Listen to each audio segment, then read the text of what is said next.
ఈ సందర్భంగా రాష్ట్ర ప్రభుత్వము పరిపాలన విషయంలో ఉన్న కొన్ని నిర్ణయాలను మిత్రుల ద్వారా నేను పంచుకోదలుచుకున్నా.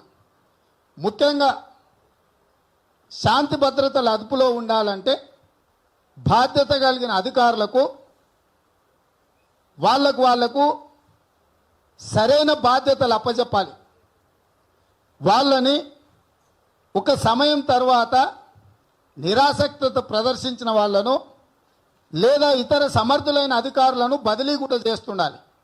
కానీ కల్వకుంట్ల చంద్రశేఖరరావు గారు ఈ రాష్ట్రానికి ముఖ్యమంత్రి అయిన తర్వాత కొంతమంది అధికారులకు సంబంధించి, ముఖ్యంగా పోలీసు అధికారులకు సంబంధించిన వివరాలు ఇక్కడ నేను ప్రస్తావించదలుచుకున్న అధికారుల పేర్లతో సహా. ఎందుకు అంటే ఇంతమందిని కూర్చొని చర్చించుకున్నప్పుడు, ప్రస్తావించినప్పుడు కనీసం ముఖ్యమంత్రి గారికి కనువిప్పైన కలిగి ఈ బదిలీల ప్రక్రియను వేగవంతం చేసి అధికారాన్ని గంపగుత్తగా ఒక 4-5 తను చెప్పినట్టుగా విని చెప్పు చేతల్లో ఉండే, చెప్పు కింద పడి ఉండే అధికారుల చేతుల్లో నుంచి సమర్థులైన అధికారులకు కూడా కొంత బాధ్యతను బదిలీ చేయాలని నేను ప్రస్తావించదలుచుకున్నా.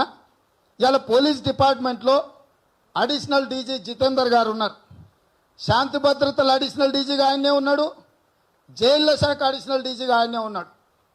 2 బాధ్యతలు వారి చేతుల్లో ఉన్నాయి. అదేవిధంగా దక్షిణ మండల ఐజీగా ఉన్న కమలాసన్ రెడ్డి గారికి నిజామాబాద్ హైదరాబాద్ రేంజ్ అడిషనల్ డీజీగా కూడా అదనపు బాధ్యతలు ఉన్నాయి. అదేవిధంగా అంజనీ కుమార్ అనే సీనియర్ ఐపీఎస్ ఆఫీసర్కి ఏసీపీ డైరెక్టర్ జనరల్తో పాటు విజిలెన్స్ అండ్ ఎన్ఫోర్స్మెంట్ డైరెక్టర్ జనరల్గా కూడా వారి చేతుల్లోనే ఉన్నాయి. సంజయ్ కుమార్ జైన్ అగ్నిమాపక శాఖతో పాటు ప్రొవిజన్స్ అండ్ లాజిస్టిక్, పోలీసు రవాణా, హౌసింగ్ కార్పొరేషన్ ఎండీగా బాధ్యతలు. అంటే 4 బాధ్యతలు ఆ అధికారి మీదనే ఉన్నాయి. అంటే ఇట్లా ఆయనకు నచ్చిన వాళ్ళకు నజరానాలు, నచ్చరోళ్ళకు జుర్మానాల మీద ఒక 4-5 అధికారుల చేతుల్లో ఒక 10-15 శాఖలు ఉన్నాయి. అదేవిధంగా ప్రమోషన్ వచ్చి ఉండి వాళ్ళకు బాధ్యతలు ఇవ్వకుండా పెండింగ్ ఉన్న అధికారులు, అంటే ప్రమోషన్ వచ్చిన వాళ్ళని పట్టించుకోలే, వాళ్ళకి పోస్టింగ్లు ఇవ్వకుండా పక్కన పెట్టి కూర్చున్నాడు. సమర్థులైన అధికారులు వాళ్ళు. ఇంతమంది ఐపీఎస్ అధికారులు అందుబాటులో ఉన్నప్పుడు వాళ్ళ ఉద్యోగము వాళ్ళకు కూర్చోబెట్టి జీతాలు ఇచ్చే బదులు వాళ్ళకి సరైన విధంగా బాధ్యతలు అప్పచెప్తే ఈ నేరాలను నియంత్రించడానికి ఎక్కువ అవకాశం ఉంది.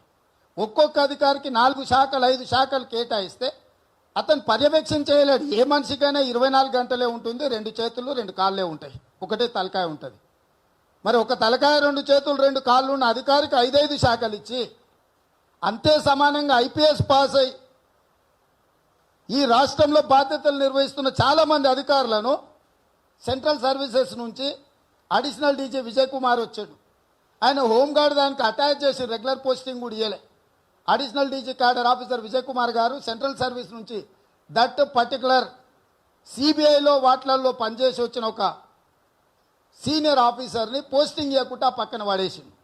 అదేవిధంగా సూర్యాపేట ఎస్పీగా పనిచేసి అక్టోబర్లో డీజీపీ ఆఫీస్కు భాస్కర్ అనే ఐపీఎస్ ఆఫీసర్ని చేసిందని మాకు నిబంధనలు పూర్తిగా ఉల్లంఘించి ముఖ్యమంత్రి గారు మాకు ఇంత మంచి అవకాశం ఇచ్చినప్పుడు మేము ఆయనకే లాయల్గా ఉండాలనుకుంటున్నారు, చట్టానికి లాయల్గా ఉండాలనుకుంటలేరు. ఈ పార్టీ ప్రభుత్వంలో ఉంది కాబట్టి, ఈ పార్టీ అధికారంలో ఉంది కాబట్టి 20 ఏళ్ల కింద రిటైర్ అయినా మాకు పోస్టింగ్ ఇచ్చింది కాబట్టి మేము అతను చెప్పినట్టే అతనికి మాత్రమే అనుకూలంగా ఉండాలన్న విధాన రెగ్యులర్ ఆఫీసర్స్ ఉంటే ఇంత అన్యాయంగా వ్యవహరించరు. మొన్న ఇక్కడనే DGP, west zone DCP Joel Davis గారు, ఆయన మంచి ఆఫీసరే, మరి ఎందుకు ఇట్లా తయారైందో నాకు తెలియదు. ఆయన ప్రెస్ మీట్ ఒకసారి చూడండి. స్వాతి ముత్యంలో కమల్ హాసన్ కంటే గొప్పగా నటించాడు. చాలా బాధపడ్డాడు. ఏంది ఆ రూలింగ్ పార్టీ వాళ్ళ పిల్లలు ఇందులో ఉన్నారని, ఒక ఎమ్మెల్యే కొడుకున్నాడని ఆరోపణలు వస్తున్నాయి. హోంమంత్రి గారి మనమడి పాత్ర ఉందని కూడా వస్తారు. చాలా బాధ కలిగింది నాకు. విచారణ అర్ధాంతరంగా ఎంఐఎం ఎమ్మెల్యే కొడుకు లేనే లేడు. ఇట్లాంటి ఆరోపణలు చూస్తే నాకు చాలా దుఃఖం వచ్చిందని ఒక ఐపీఎస్ ఆఫీసర్ ప్రెస్ మీట్ పెట్టి ఒక పొలిటీషియన్ లాగా, ఒక political party official spokes person లాగా మాట్లాడితే ఎగ్జాక్ట్గా 3 తారీఖు నాడు ఆయన ప్రెస్ పెడితే 7 తారీఖు నాడు కమిషనర్ గారు ప్రెస్ పెట్టి లేదు ఎమ్మెల్యే కొడుకున్నాడు, కాకపోతే సగం వరకే ఉన్నాడు, మిగతా సగంలో లేడని చెప్పిండు. అదేవిధంగా ఈ ఇద్దరు ఆఫీసర్లు ఇంకొక మాట చెప్పిండ్రు. బెంచ్ కారులో అమ్మాయితో పాటు 4 ఉన్నారు, ఇన్నోవా కారులో డ్రైవర్తో పాటు 4 ఉన్నారు అన్నారు. లెక్క 8 తేల్చిండు, కానీ కేసు కట్టే వరకల్లా 6 మందినే కట్టిండు. 6లో 5 మంది నేరగాళ్ళు, 6 సగం సగంలోనే ఉన్నాడు అన్నాడు. మిగతా ఇద్దరు నువ్వే చెప్పిన లెక్క ప్రకారం 8 చెప్పినావు. 8లో 5 మంది నేరగాళ్ళు, 1 అర్ధ నేరగారు, మిగతా ఇద్దరు ఎవరు వాళ్ళు? నేను ఒకటే అడుగుతున్న సివి ఆనంద్ గారి, మీ గత చరిత్ర మరి మంచిగానే ఉంది, మీరు ఆఫీసర్గా కొంచెం పద్ధతిగానే పనిచేసిండ్రు, మీ మీద ఒత్తిడి ఉందా లేకపోతే మీ ఆలోచన ఎట్లుందో నాకు తెలియదు. నేను ఆరోపణ చేయదలుచుకోలేదు సివి ఆనంద్ గారి మీద, కానీ నేను ఒకటే మాట ఇక్కడ నుంచి అడుగుతున్నా, మీరు మాట్లాడిన దాంట్లోనే కాంట్రడిక్షన్స్ ఉన్నాయి. బెంచ్ కారులో 4, ఇన్నోవాలో 4, 8 మంది అయినరు. డ్రైవర్ ఆడ దిగిపోయింది అన్నారు, ఆయన వదిలేసి. ఇంకా అంటే ఆ డ్రైవర్ కలిపితే 9 మంది. సో డ్రైవర్ను ఒకవేళ వదిలేసిన 8 మంది యువకులు అమ్నేషియా పబ్ నుంచి 2 వాహనాలలో బయలుదేరినరు కాన్సు బేకరీ వరకు. ఇదంతా వ్యవహారం జరిగింది అన్నారు. 6 మందిని లెక్క తేల్చారు, మిగతా ఇద్దరు ఎక్కడ పోయారు? మీకు లెక్కలు వస్తలేవా లేకపోతే మీరు చెప్పడానికి ఇష్టపడతలేరా? మీ మీద ఒత్తిడి ఉందా? ఎట్లా జరిగింది? పెద్దమ్మ గుడి చుట్టుపక్కల అంటుండే, ఎక్కడ లొకేషన్? ఏ లొకేషన్లో జరిగింది? ఇవాళ హోంమంత్రి గారు సమీక్ష చేసి, హోంమంత్రి గారు మాకు అదే కమిషనర్ గారు చెప్పినారు, మమ్మల్ని పబ్బుల విషయంలో బార్ల విషయంలో మీరు ఇన్వాల్వ్ కాకండి, వాళ్ళ పాటికి వాళ్ళు విచ్చలవిడిగా నడుపుకుంటారు. అయినా హైదరాబాద్ సిటీ పోలీస్ యాక్ట్ ప్రకారం we have every right to inspect, we have every right to book the cases అని చెప్పి కమిషనర్ గారు చెప్పారు. అంత చట్టమే Hyderabad police act, separate act ఉంది మనకు. ఇది ఇప్పుడు కాదు, నిజాం సర్కారు నుంచి కోత్వాల్, హైదరాబాద్ కోత్వాల్ అన్నది ఆ సిస్టమ్ నుంచి అడాప్ట్ చేసుకున్నా. నాకు తెలిసి కోదండరామ్ గారికి, హరగోపాల్ సార్ గారికి ఇంకెక్కువ తెలుసు, నాకు లిమిటెడ్గా తెలుసు. ఎందుకంటే హైదరాబాద్ పోలీస్ యాక్ట్ ప్రకారమే అసెంబ్లీ చుట్టుముట్టుతా, అసెంబ్లీ జరిగేటప్పుడు ఆజ్ఞలు పెట్టేవాళ్ళు.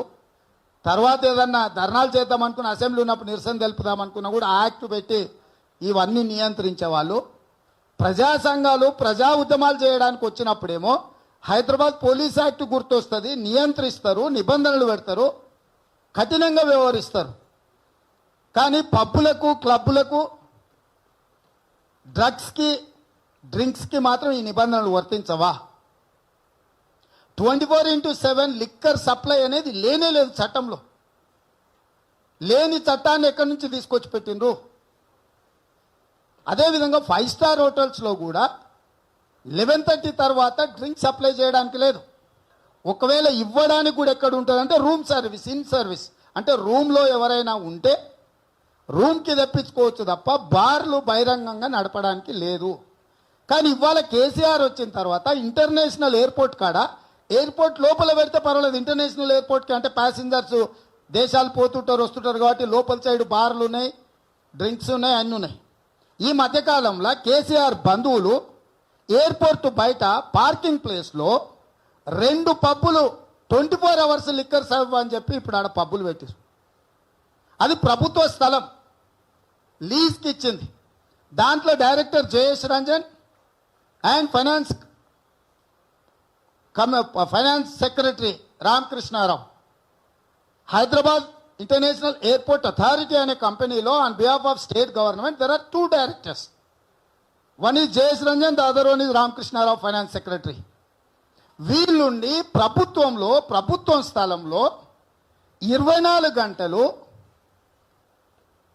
కేసీఆర్ బంధువులకు సంబంధించిన వాళ్ళు 2 పబ్బులు పెట్టి 24 గంటల అరాచకం. నేను ఈ వేదిక మీద నా స్థాయిలో చెప్పడానికి కానీ మా సోదరిమణుల ముందర మాట్లాడడానికి కానీ సిగ్గు అనిపిస్తుంది నాకు. అయినా మీకు తెలవాలి, అది ఒక పికప్ సెంటర్గా మారింది. గవర్నమెంట్ ఈజ్ రన్నింగ్ అనే పికప్ సెంటర్. వాటా ఓనర్స్కి ఉందా, ప్రభుత్వానికి ఉందా, ముఖ్యమంత్రి గారికి ఉందా, అధికారులకు ఉందా నాకు తెలియదు. స్వెట్ ఈక్విటీ ఉందా, ఫైనాన్షియల్ ఈక్విటీ ఉందా నాకు తెలియదు. ఇవన్నీ నాకు నేను చెప్పదలుచుకోలేదు. కానీ ప్రపంచ దేశాల నుంచి దేశానికి పెట్టుబడి రావాలి, ఐటీ కంపెనీలు రావాలి, అద్భుతంగా ఈ నగరం యొక్క ప్రతిష్ట పెరగాలని పెట్టిన ఇంటర్నేషనల్ ఎయిర్పోర్ట్ పార్కింగ్ దగ్గర 2 పబ్బులు పెట్టి 24 గంటలు మందు సరఫరా చేస్తున్నారు. అక్కడ అరాచకం జరుగుతుంది. ఇంకా ఇంతకంటే ఇంకా నేనేం చెప్పలేను. మీరు ఆఫ్టర్ నైట్ 2 తర్వాత పోండి, మీరు ఆ పార్కింగ్ లాట్స్ ఎట్లున్నాయి, ఆ పబ్బులు ఎట్లున్నాయి, అసలు మీరు ఏ దేశంలో ఉన్నారు? ఏ దేశం? నేను చాలా దేశాలు తిరిగిన, నేను చాలా దేశాలు చూసి వచ్చిన, అభివృద్ధి ఏం దేశాలు చూసిన. నిన్న మననే అమెరికాకు వచ్చిన. భయపడుతున్నారు అమెరికాలో మనోళ్ళు. ఒకప్పుడు ఇక్కడ సంస్కృతి మా పిల్లల్ని ఏమైనా దెబ్బతీస్తుందేమో అని చెప్పి కొంచెం పెద్దగా కాగానే మా అమ్మనాయన దగ్గర నన్ను పెట్టేది, లేకపోతే మేము ఇక్కడ సంపాదించుకున్నంతో వెనక్కి వచ్చి మా పిల్లల్ని అక్కడ చదివించుకునేది. కానీ ఇప్పుడు మేము కూడా రావడానికి భయపడుతున్నాం హైదరాబాద్కు. మేము ఇక్కడనే ఉంటామా, ఇక్కడ మంచిగా ఉంది, ఇక్కడ తప్పులు జరగమని అన్నాం కానీ తప్పులు జరిగినప్పుడే శిక్షించే సంస్కృతి అని ఇక్కడ ఉంది. కానీ అక్కడ ఒక విష సంస్కృతిని తీసుకొచ్చారు హైదరాబాద్కి, మేము రాము అని చెప్పి చాలామంది మనోళ్ళు మనని అమెరికాకు పోయినప్పుడు చెప్తున్నారు. ఇట్లాంటి పరిస్థితికి, ఇట్లాంటి తప్పిదాలకు, ఇట్లాంటి దుర్మార్గాలకు ప్రభుత్వమే ప్రత్యక్షంగా కారణం కావడం ఇక్కడ సహించరాని నేరము. నేరగాళ్ళు నేరం చేయొచ్చు, దుర్మార్గులు దారుణంగా వ్యవహరించవచ్చు, వాళ్ళని శిక్షించడానికి ప్రభుత్వాలు ఉంటాయి, చట్టం ఉంటుంది, అధికారులు ఉంటారు. కానీ ఇక్కడ ప్రభుత్వమే నేరగాడు, ప్రభుత్వంలో ఉన్న పెద్దనే ఆ లాభంలో వాటాదారుడు. హాయ్ ఫ్రెండ్స్, మా టుడే టుమారో యూట్యూబ్ ఛానల్ చూస్తున్నందుకు చాలా థ్యాంక్స్. మరిన్ని లేటెస్ట్ వీడియోస్ కోసం వెంటనే సబ్స్క్రైబ్ చేయండి. అలాగే ఈ బెల్ ని కూడా రింగ్ చేసేయండి. మా నోటిఫికేషన్స్ అన్ని మీ మొబైల్లో వస్తాయి. అలాగే మా వీడియోస్ మీకు నచ్చితే లైక్ చేయండి, షేర్ చేయండి, నచ్చకపోతే కామెంట్ చేయండి.